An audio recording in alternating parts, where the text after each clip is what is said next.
HBN టీవీకి స్వాగతం. మంగపేట మండలంలోని చెరుపల్లి గ్రామ దేవతల ప్రతిష్టాపన ఉత్సవాలు వైభవంగా ప్రారంభమయ్యాయి. జూన్ 2 నుండి 6 వరకు నిర్వహిస్తున్న గ్రామ దేవత ప్రతిష్టాపన వేడుకలలో భాగంగా గురువారం వేద బ్రాహ్మణుల చేతుల మీదుగా భూమి పూజ కార్యక్రమాలు నిర్వహించారు.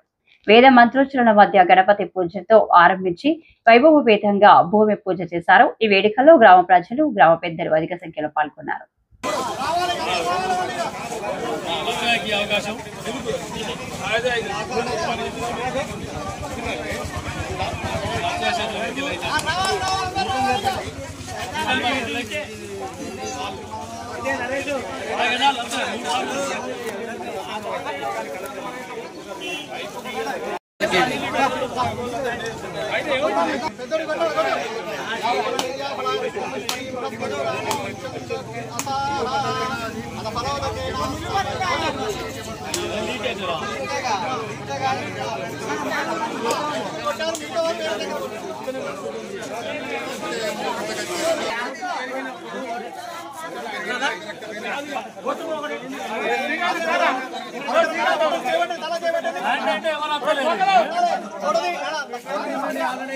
ఆగు